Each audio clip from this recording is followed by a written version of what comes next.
Ouvimos Beremiz discorrer sobre as formas geométricas. Encontramos o Sheikh Salem Nazair entre os criadores de ovelhas. Beremiz resolve o problema os 21 vasos e mais outro que causa assombro aos mercadores. Como se explica o desaparecimento de um dinar numa conta de 30 dinares? Mostrou-se Beremiz satisfeitíssimo ao receber o belo presente do mercador sírio. Está muito bem arranjado, disse, revirando o turbante e examinando-o de um lado e de outro, cuidadosamente. Tem, entretanto, a meu ver, pequeno defeito que poderia ser evitado. A sua forma não é rigorosamente geométrica. Fitei-o sem saber disfarçar a surpresa que suas palavras me levavam ao espírito. Aquele homem, além de ser original calculista, tinha a mania de transformar as coisas mais vulgares de modo a dar forma geométrica até aos turbantes dos muçulmanos.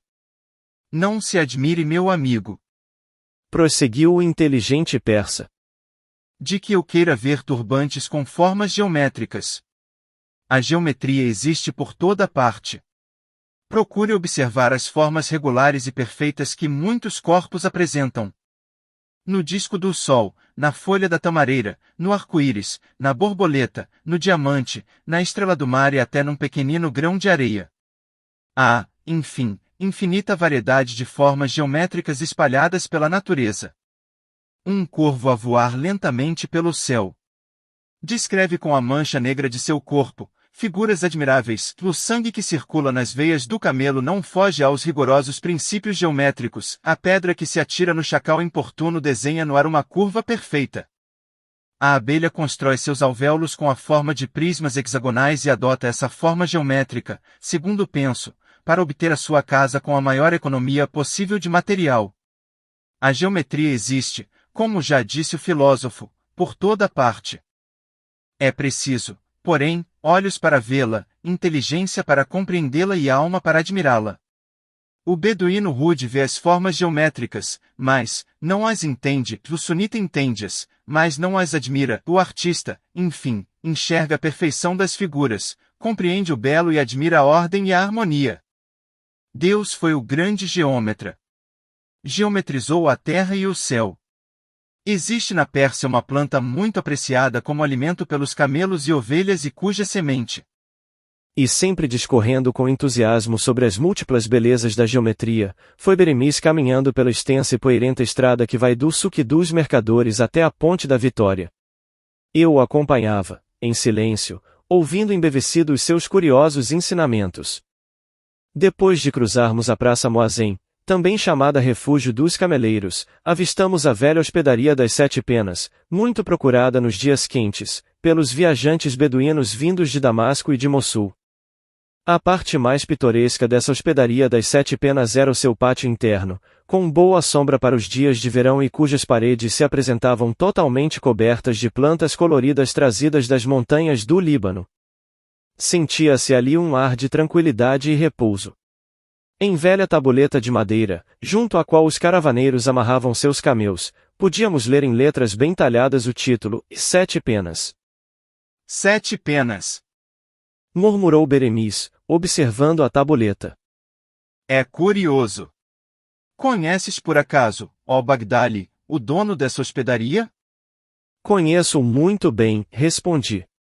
É um velho cordoeiro de Trípoli, cujo pai serviu nas forças do sultão Queruã. É apelidado o Tripolitano. É bastante estimado por ser de natureza simples e comunicativa. É homem honrado e prestativo. Dizem que foi ao Sudão, numa caravana de aventureiros sírios, trouxe das terras africanas 5 escravos negros que lhe servem com incrível fanatismo. Ao regressar do Sudão, deixou o seu ofício de cordoeiro e montou sua hospedaria, sempre auxiliado pelos 5 escravos. Com escravos, ou sem escravos? Retorquiu Beremiz. Esse homem, o Tripolitano, deve ser bastante original. Ligou o nome de sua hospedaria ao número, e o 7 foi sempre para todos os povos, muçulmanos, cristãos, judeus, idólatras ou pagãos, um número sagrado, por ser a soma do número 3, que é divino, com o número 4, que simboliza o mundo material. E dessa relação resultam muitas coleções notáveis que totalizam 7. 7 as portas do inferno. 7 os dias da semana. 7 os sábios da Grécia. 7 os céus que cobrem o mundo. 7 os planetas. 7 as maravilhas do mundo. E o eloquente calculista prosseguir em suas estranhas observações sobre o número sagrado, quando avistamos, à porta da hospedaria, nosso dedicado amigo o Sheik Salem Nazair, que acenava repetidas vezes chamando por nós.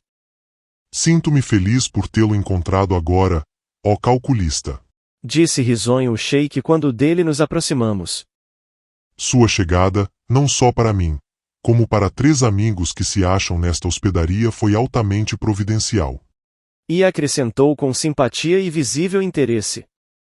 Venham comigo que o caso é muito sério.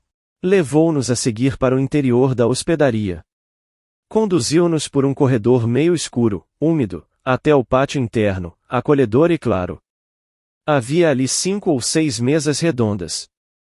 Junto a uma dessas mesas achavam-se 3 viajantes que me pareceram estranhos. Os homens, quando o sheik e o calculista deles se aproximaram, levantaram-se e fizeram o salã.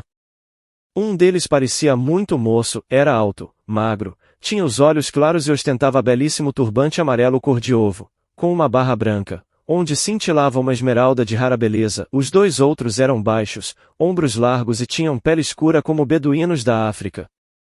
Disse o sheik apontando para os 3 muçulmanos.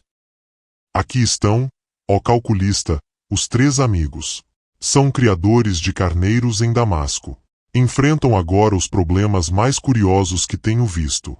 E esse problema é o seguinte: como pagamento de pequeno lote de carneiros.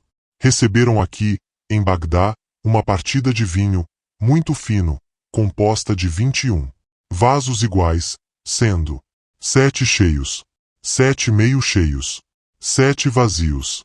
Querem agora dividir os 21 vasos de modo que cada um deles receba o mesmo número de vasos e a mesma porção de vinho. Repartir os vasos é fácil. Cada um dos sócios deve ficar com 7 vasos. A dificuldade, ao meu ver, está em repartir o vinho sem abrir os vasos, isto é, conservando-os exatamente como estão. Será possível, ó calculista, obter uma solução para este problema? Beremiz, depois de meditar em silêncio durante 2 ou 3 minutos, respondeu. A divisão dos 21 vasos, que acabais de apresentar, ó sheik, poderá ser feita sem grandes cálculos. Vou indicar a solução que me parece mais simples. Ao primeiro sócio caberão 3 vasos cheios, 1 meio cheio, 3 vazios. Receberá, desse modo, um total de 7 vasos. Ao segundo sócio caberão 2 vasos cheios, 3 meio cheios, 2 vazios. Este receberá também 7 vasos. A cota que tocará ao terceiro sócio será igual à do segundo, isto é, 2 vasos cheios, 3 meio cheios, 2 vazios. Segundo a partilha que acabo de indicar, cada sócio receberá 7 vasos e a mesma porção de vinho. Com efeito, chamemos 2 a porção de vinho de um vaso cheio, e 1 a porção de vinho do vaso meio vazio. O primeiro sócio, de acordo com a partilha, receberá 2 mais 2 mais 2 mais 1. E essa soma é igual a 7 unidades de vinho. E cada um dos outros 2 sócios receberá 2 mais 2 mais 1 mais 1 mais 1. E essa soma é também igual a 7 unidades de vinho. E isso vem provar que a divisão por mim sugerida é certa e justa. O problema, que na aparência é complicado, não oferece a menor dificuldade quando resolvido numericamente. A solução apresentada por Beremiz foi recebida com muito agrado, não só pelo sheik, como também pelos seus amigos damascenos. Por Alá! Exclamou o jovem da esmeralda. Esse calculista é prodigioso. Resolveu de improviso um problema que nos parecia dificílimo. Esta figura indica de modo muito simples a solução do problema dos 21 vasos. Os 7 retângulos da primeira linha representam os vasos cheios, Os 7 primeiros retângulos a seguir representam os vasos meio cheios e os 7 outros, os vasos vazios. Para que os 3 mercadores recebam o mesmo número de vasos e quantidade igual de vinho, a divisão deverá ser feita conforme indicam as linhas pontilhadas do desenho. E voltando-se para o dono da hospedaria, perguntou em tom de muita camaradagem: Quanto gastamos aqui nesta mesa, ó tripolitano? Respondeu o interpelado: A despesa total, com a refeição, foi de 30 dinares. O Sheik Nazair declarou que queria pagar sozinho. Os damascenos não concordaram. Estabeleceu-se pequena discussão, troca de gentilezas, durante a qual todos falavam e protestavam ao mesmo tempo. Afinal ficou resolvido que o Sheik Nazair, tendo sido convidado para a reunião, não deveria contribuir para a despesa. Momentos depois o escravo voltou para a mesa com um recado do tripolitano. O patrão enganou-se. A despesa foi apenas de 25 dinares. Ele mandou, pois, devolver estes 5 dinares. Esse tripolitano Observou o Sheik Nazair. tem a preocupação de ser honesto. E muito honesto. E tomando as 5 moedas que haviam sido devolvidas, deu uma a cada um dos damascenos, e, assim das 5 moedas, sobraram 2. Depois de consultar com um olhar os damascenos, o Sheik deu de presente as 2 moedas restantes ao escravo sudanês que os havia servido.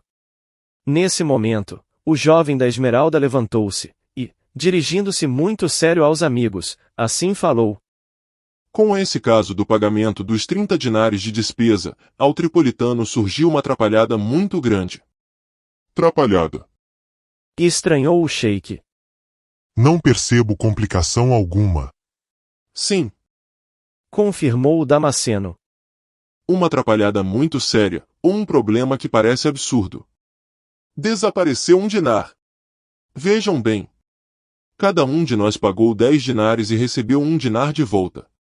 Logo, cada um de nós pagou, na verdade, 9 dinares. Somos 3. É claro que o total pago foi de 27 dinares. O Sheik Nazair, ao ouvir aquela observação, refletiu. É verdade, Damasceno. A meu ver, o teu raciocínio está certo. Estás com a razão. Se cada um dos amigos pagou 9 dinares, houve, é claro, um total de 27 dinares. Com os 2 dinares dados ao escravo, resulta um total de 29 dinares. Para 30, total do pagamento inicial, falta 1. Como explicar esse mistério? Nesse momento Beremiz, que se mantinha calado, procurou intervir nos debates e disse dirigindo-se ao Sheik: Há um engano no vosso cálculo, ó Sheik. A conta não deve ser feita desse modo. Dos 30 dinares pagos ao tripolitano, pela refeição, temos 25 ficaram com o tripolitano. 3 foram devolvidos. 2 dados ao escravo sudanês. Não desapareceu coisa alguma e não pode existir em conta tão simples a menor atrapalhação. Em outras palavras, dos 27 dinares pagos, 9 vezes 3, 25 ficaram com o tripolitano e 2 foram dados de gratificação ao sudanês. Os damascenos, ao ouvirem a explicação de Beremiz, expandiram-se em estrepitosas gargalhadas. Pelos méritos do profeta. Exclamou o que parecia mais velho. Esse calculista acabou com o mistério do dinar desaparecido e salvou o prestígio desta velha hospedaria. E Allah. No qual recebemos a visita do Sheik Yazid, o poeta. Estranha a consequência das previsões de um astrólogo. A mulher e a matemática. Beremiz é convidado a ensinar matemática a uma jovem. Situação singular da misteriosa aluna. Beremiz fala de seu amigo e mestre, o sábio Nupelim.